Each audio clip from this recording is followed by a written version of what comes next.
Hey guys, it's Esiri and welcome back to my YouTube channel. How you doing guys? Hope you're doing good. I know a different background doesn't look like my regular where I sit down to always introduce the vlog. That's because Carson and I are not home. We are back in Kelowna with Carson's auntie. I vlogged that, so you guys are probably gonna see the vlog after this video. So yeah, we're just chilling. I really love this space. It's so pretty. But yeah, welcome back to my YouTube channel. Hope you guys are doing well. So today I'm gonna be answering the questions you guys left for me. I think about a couple weeks ago I asked you guys to leave me some questions and I wanted to do a Q&A, and I got quite a few questions, usually than what I would get when I ask you guys to leave me questions. So thank you guys to everyone who, you know, left a question for me. Yeah, I don't want to make this intro too long. Let's just jump right straight into answering the questions. All right, let's do that.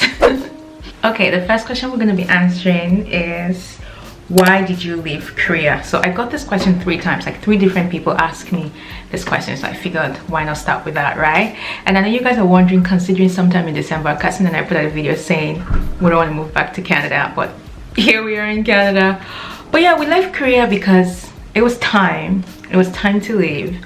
Carson has been there for 5 years. I've been there for 4 years. You know, Carson, you know, with his job and everything, and it was becoming, as I don't want to speak for Carson, but from our, you know, discussion that we had, me and him, you know, when we were talking about, do we want to resign for another year, do we want to stay, do we want to leave, you know, I got the sense from him that it was becoming like he needed a change. He's been here for 5 years, and I was like, you know what, I've been here 4 years, I could easily go 1 more year, but if we decide to leave now, I would be 100% fine with that.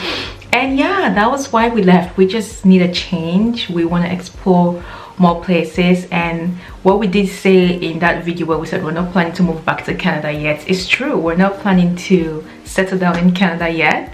There are things in the pipeline that, if you guys can hear anything, I'm sorry about that in the background. I think the fridge just kicked in, but I hope you guys can hear it. Yeah, there are things in the pipeline that I haven't shared with you guys. But yeah, we don't, like, we're back in Canada, but it's not full-time. We're just here chilling while we do everything that we have planned to do. So yeah, we want to travel, we want to see more places, we want to live in more places, especially since we're young. We're still young, we have no kids yet that will make us, okay, this is okay, we have a child now, let's settle down in this place. Because, you know, since we don't have any of those things holding us back, why not do it, right? This is the right time. There's no right time to do that. So yeah, I think the short answer to that question is we left Korea because it was time to leave, and because we wanted to see more places and explore more countries. There's so many countries in the world, right? So yeah, I hope that answered the question. Okay, the next question is, where are you from in Nigeria? So guys, I'm not mentioning your names because I don't know if you guys want your names to be mentioned, so that's why I'm not saying the names of the people who asked the question. But yeah, the next question is, where are you from in Nigeria? So I am from Delta State, Ughelli to be precise. I was born and raised in Ughelli. If you're from Ughelli, if you're from Delta State and you're watching me, let me know in the comment section below.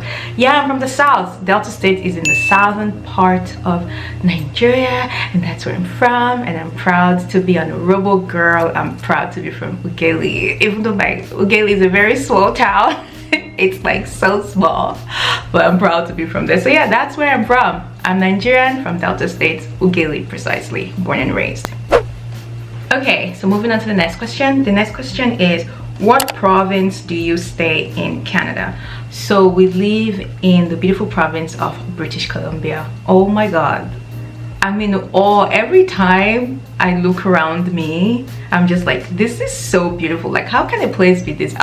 We were driving the other day with Carson. I was like, honestly, Canada truly, I mean, I haven't seen the whole of Canada, but just what I have seen around me, like, I'm like, no, this is too cute. There's like mountains, lakes. No, yeah, it's pretty, it's beautiful. Yeah, so yeah, I live in the beautiful province of British Columbia, in a very, very, very, very small community. That's where I live, not in one of the big cities, but yeah, that's where I live in Canada. Okay, this next question is a good one. It's, how is life in Canada compared to Korea? Vastly different. Obviously, especially since where I live in Canada, it's a very small town, and where we live in Korea, Gwangju, it's a big city, right? Like millions of people, and where we live now it's like 5,000 people. So obviously it is so different. Korea is very fast-paced, on the go.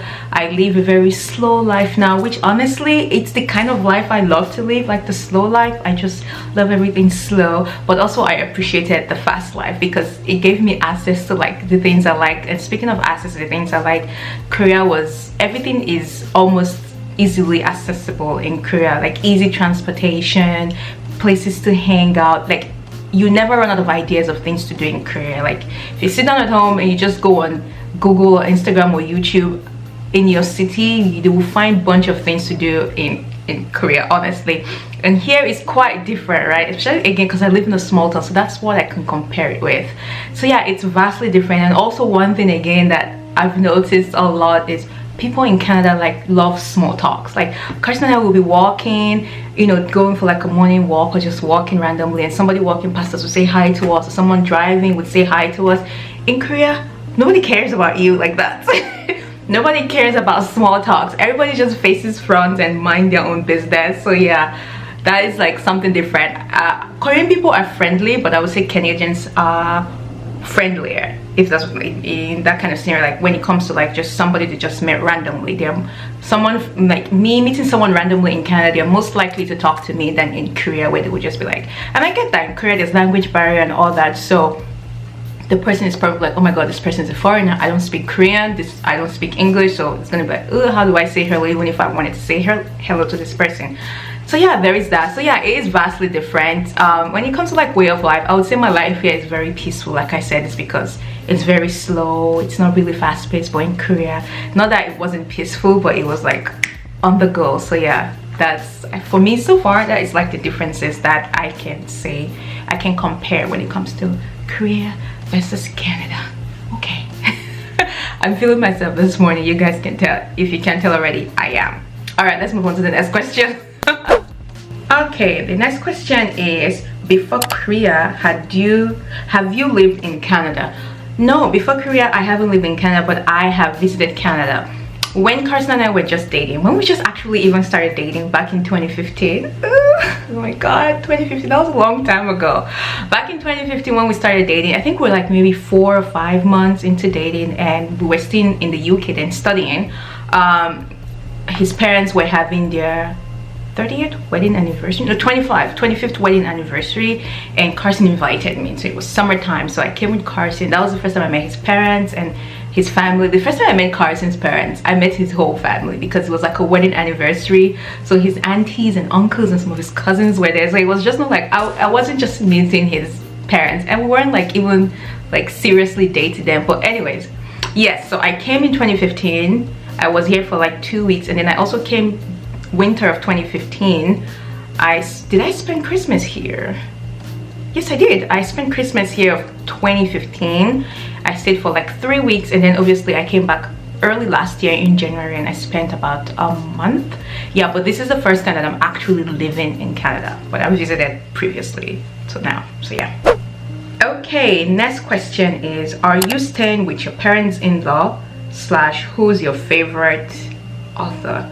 So yes, we are currently living with our parents-in-law because I just told you guys that we haven't moved to Canada full-time. Carson and I just thought it would be a waste of money to rent a place, and also Carson said nobody will probably rent to us because we're not renting for a long time. So Carson's parents have been very kind enough to let us stay with them. So yeah, we'll be living with our parents-in-laws. I've been living with my parents-in-laws so far, and so far so good. And the next question is, who's your favorite authors? Honestly, because I just got back into reading, I really don't have a favorite author yet. But one person I really want to get into reading her books is Chimamanda Adichie. She's a Nigerian author, so I haven't read any of her books, but I really want to read her books. So yeah, maybe ask me this question in like 6 months after I have read a couple books. Maybe I can say, okay, now I have a favorite author. For now, I don't have any. I'm just, any book I see that catches my eyes, or any book that TikTok says is good, I'm reading it. So that's how I pick books I read now. But yeah. Okay, next question is, what do you think about the people in Canada versus Korea? like I said, Canadian people are way friendlier. Not to say Koreans are not friendly people, because I met really good friendly people in Korea. They are friendly, but you have to think about the language barrier that is like blocking us from communicating with each other. So because I don't have that problem here in Canada, Canadians are way more friendlier to talk to. You go to like the supermarket or like the grocery store and the cashier is like chatting you up as you're paying, you know. So yeah, I think they, in terms of comparison, I would say honestly they are on the same par. If I could understand Korean, I think I would have easily made like casual conversations. But also, that being said, language barrier or not, Koreans don't do small talk, so there's that too. So even if maybe I could understand the language very well, small talk wouldn't have happened. So I don't know, this is kind of a weird one, but like I said, given the language barrier thing, I would say maybe Canadians are more friendly than Koreans. So yeah. Okay, next question. Is it costly? I mean, like, what are some of the hardship you face with this passion? Please answer, thank you. So I guess this person is asking as per YouTube. So what are some of the hardship I face with YouTube as a passion? Because I only imagine that's what you meant. Some of the hardships I face, I think for me it was just being that I'm growing slowly. Like, I'm growing like a freaking turtle, like a snail who's just creeping slowly away. But you know what? Slow growth is better than no growth, right? I think for me that's my only hardship, because when it comes to like filming and editing, I don't find those parts of like content creation difficult, because I actually enjoy, especially editing, which is weird because I know most content creators that I watch, they always editing part is where it's like, but I feel like, but if you're a big creator, I feel like it might be difficult because you have so much to do, you have all these things. But when you're like small like me and you just whatever. But anyways, yeah, so I don't find the creating part or like the editing part difficult.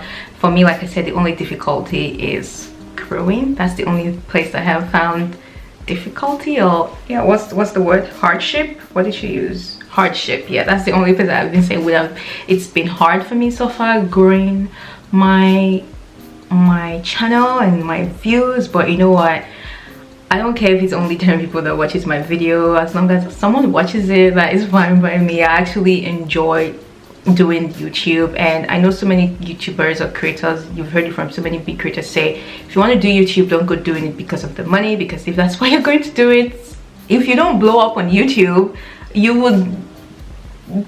would pack your bags and leave, right? So actually enjoy it, because I enjoy YouTube. I make little to nothing from YouTube, I'm not even gonna lie to you guys, but because I actually enjoy filming and editing and all that, and having these videos to look back on. A couple days ago I was looking back at my Korean videos and it made me so happy. Like, if I didn't film and edited it and put them online, I would have those memories in my head, but I wouldn't have like the visuals, right? I know how memories are. Sometimes you start losing details of how it is, but when you have a video representation of those memories, you can always remember how you felt when you were at that moment. So yeah, no, so I don't really have a lot of hardships, and if there's any hardship at all, it's the fact that I'm growing slowly. I guess, yeah, that's all for that question. Okay, next question is a couple questions in one. The first question is, why did your hubby quit working in Korea? So I've already answered that. Carson stopped working just because it was time to move on to other things. You know, it's very easy to be stuck in Korea because Korea is very comfortable, I'm not gonna lie. Like, you don't pay rent there, your employer pays your rent. That is huge. Having not to pay rent, I would stay there forever if I don't have to pay rent, right? And cost of living isn't as expensive, and there's always so much to do. There's so much to do, so it's very easy to be stuck in Korea, and it's very easy to get very comfortable in Korea. So yeah, we're just like, you know what, it's time. Because if we keep saying let's resign another year, that's how the cycle just continues. You know, do you know how many times Carson and I have said this would be our last year, but then we resigned for another year? You know, last year we had to put our foot down, like, okay, we're not going to resign another year even though we want to leave, right? So yeah, Carson we just wanted to see more places, and that's why we left. Next question, from this same person, is, have you gotten your own apartment in Canada? I already answered that. No, we haven't, and we don't plan to, because we're not like fully back in Canada. We're gonna be here for a while, but we're not like fully back, so there's no point, there's no need getting a place. And last question from this person is, any plan on visiting Nigeria anytime soon? Girl, I have given up on planning to visit Nigeria, because every time I've been planning for the past 2 years. The year COVID hit, obviously before COVID, I was like, oh, I'm gonna go home this year, and then COVID hit. I was like, okay, COVID is my excuse. And then last year came, and then I'm like, oh, there's still COVID, so I took COVID as another excuse. This year, I just told myself, I'm not planning. If December comes, because if I'm going to go home, it's most likely going to be in December to experience Christmas and the holidays with my family. If December comes and I find myself at the airport, then I'm going home. If not, I am not planning, because so far I have planned and none of the plan has gone according to plan. So I am done planning. So to answer your question, I don't know. I don't have any plan, but we'll see. Maybe December come and I'll tell you guys, hey guys, I'm going to Nigeria. So we shall see. Until then. Okay, let's move on to the next question. Okay, next question. This person's asked, as a married woman, how do you resolve disagreements / arguments without losing your temper? I have a quick temper. I don't have a quick temper. I can't even remember the last time I raised my voice. Like, honestly, I don't remember the last time I raised my voice. So, and Carson is the same. So I think that really works for us, because even when either of us are mad at each other, we don't raise our voice at each other. So we can always just calmly resolve whatever it is that, you know, the issue might be. So yeah, how do you resolve disagreements? We just talk it out. Carson and I just talk it out. Carson is the type of person that likes to talk about it now. Like, we're having the argument, let's settle it now so that we can go back to being lovey-dovey. I'm the kind of person that likes to be like, I don't want to talk about it now. And then like maybe 5 hours later, I'll be like, okay, now I'm ready. But at the end of the day, we just talk it out. That's how we resolve arguments. Just discussing, listening, and most importantly listening, because it's one thing to talk, is another thing to actually listen, and listen to understand, not listen to be defensive, right? I think that's something I'm trying to work on this, because we all have, like, going into arguments, we're all ready to defend ourselves, right? So trying to put our guard down, just, you know, listen to this person and try not to be defensive going into the argument. I'm working on that myself. So yeah, but long story short, we talk it out whenever we have arguments, and that's how we settle it. Okay, next question. Okay, these are the last set of questions. Excuse me. These are the last set of questions I'm gonna answer. They're all from one person. And guys, so far I hope I've not been talking so fast. I just dipped. It was like, oh my god, maybe I've been talking really fast. So I hope I haven't. So the last set of questions from one person. The first one is, what do you and your husband do for a living? So Carson is an English teacher, teaching English as a second language. And I have been unemployed for the past 4 years of my life. Not by choice, but I am mad about it. But I'm looking for a job now. So when I get a job, I will answer your question as to what I do for a living. For now, I do nothing. Next question from this in person is, what keeps you going and motivated, especially when it comes to content creation? I think for me, it's just the passion to share, and also I love doing it, because like I said, there's been times where I didn't want to post, and those times is because I think about my numbers. Like, I think about, oh, I'm not growing, oh, I post a video and I only get like 200 views, or I only get 100 views, and I know it took me like 3 to 4 hours to edit this video, and I think this video is good, why is nobody watching?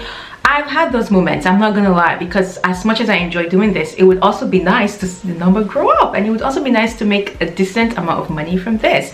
But when all that is not happening for me, but I still come out here every 2 times a week if I can and post out this video, honestly, it's just because I love doing it. I'm not gonna lie, that's my only motivation. I absolutely enjoy putting out these videos. I love vlogging. I thought coming to Canada I'll be very shy to vlog in public, because in Korea everybody has a camera on their face, either they're taking pictures or they're doing something. So people don't look at you weirdly when you're vlogging in Korea. So I thought coming to Canada, I'd be like, oh my god. But we went into the street the other day and I was talking to the camera and I didn't care. That's because I absolutely enjoy doing this. So that's what keeps me going, even when the numbers aren't motivating me, the money isn't motivating me. Just wanting to create and wanting to have these videos to look back on, actually motivates me. I know that sounds very cliche, but yeah, that's what drives me and that's what keeps me motivated to keep posting on YouTube. And you guys are here watching it. Even though I get only 200 views sometimes, I know there's 200 people who would come and watch my video anytime I post it, and you guys want to see what is up to in my life or what I'm up to in my life. And you know what, why not? I give it to the 200 people that wants to watch it. So yeah. And the last question, oh, 2 more questions from this person is, what do you miss about Nigeria? Oh, I miss my family. I miss my family a lot. I miss my sisters, and I miss my favorite food in the whole world, banga soup with starch with fresh fish. I just took a moment to feel the taste in my mouth of that food. Like, I miss it so much. But yeah, I miss my friends too, obviously. I guess I don't miss everything, because Nigeria, sometimes I've given it side eye from here, but I miss the people in it, the friends, the family, the food, and the vibes. The vibes. Nigeria is vibes, I'm not gonna lie. It's so fun. If you have money to spend, Nigeria is very fun. So yeah, I miss all that. And the last question I'm going to be answering today from the same person is, do you have friends in Canada? No. I have one friend though. I'm not going to mention her name because I don't know if she wants her name to be mentioned here, but she's a friend of Carson's that we got connected through Carson, and now she's my friend. She chats me online, we talk about books, we talk about random stuff, and you know, we've seen each other. She lives in a different city, but when she came over to, you know, the last vlog I went to the wildlife park, the friend I said is coming with her kids, that's the girl I'm talking about. So I guess that's the only friend I have here. And honestly, I feel like it's very hard for me to make friends because of one, location of where I live is a very, very small town, so the likelihood of me meeting people is very low. And also because you guys might not know, but I am an introvert to the bone. Even if I want to be friends with someone, I would not walk up to you to say I want to be your friend. So I think that already puts me at a disadvantage when it comes to making friends. But yeah, for now I only have one friend in Canada, and it is what it is. I'm not lonely. I don't feel lonely, but sometimes I wish I had like maybe 1 or 2 people I could hang out with, but that's okay. Maybe the few months would be here, I would make some friends. If not, I'm still fine if I don't have any friends. But yeah, that is all the questions you guys asked. Thank you so much for all the questions. I hope I answered them to the best of my abilities, and I hope you guys like my answers. Thank you so much for watching this video. If you enjoyed this video, please don't forget to give a thumbs up. I'm in Kelowna. I'm going to be filming a vlog for you guys, so keep your eyes peeled for that video. It's coming, probably coming after this one. Yeah, thank you so much for watching, and I'll see you in my next one. Bye.